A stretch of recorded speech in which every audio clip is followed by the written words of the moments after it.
Hi, Andrew Crisp, Emergency Management Commissioner. Well, good to join you again. So, last Friday we know it was a really hot day in the state, and all things considered, the state as a whole did really well. What was really good to see was people seem to be heeding the messaging and the warning about looking after themselves, so that whole heat health piece, and looking after others that might need some help. Again, Ambulance Victoria saw some increase in their workload, and certainly there were some issues for some people because it was a hot day. However, we didn't see anywhere near the spike in their workload that we have seen in previous heatwave events. So thank you everyone, it's so important that we continue to look after ourselves.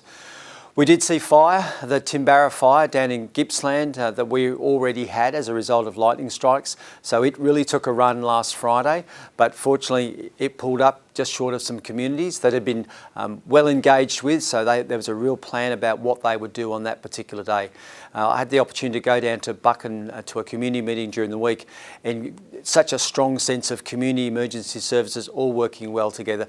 Really positive feedback from the community about the messaging. They knew what to do, when to do it, and one of the reasons they knew that because they had the Vic Emergency app, so they knew that when they got a watch and act or an emergency warning, it meant they really need to do something. So I guess I just want to make that point. Have you got the Vic Emergency app? Have you got that plan? Do you know when you're going to enact your plan?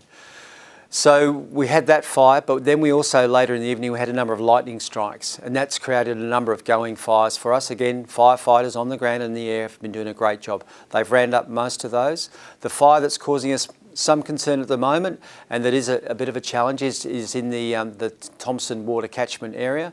So again, we've been throwing a lot of resources at that particular fire before it gets hot again tomorrow. So we've got a spike day in terms of fire danger.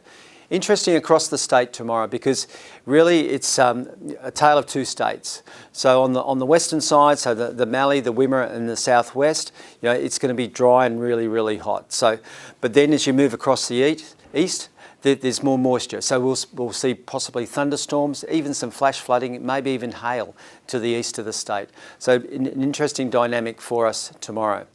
Weather then, sort of in terms of fire danger, sort of falls away a little bit, but then it's ramping up for next Sunday. And next Sunday is looking really hot again, hot, dry, windy.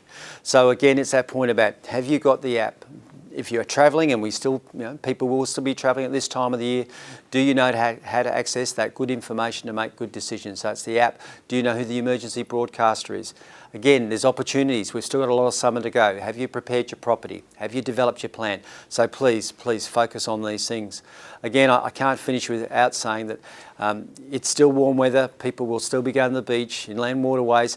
Please, we've had far too many drownings. One drowning is one too many. We've had far too many this summer. So please, make sure you know where you're swimming. Make sure you know that it's safe. So again, please, everyone, look after yourselves. Thank you.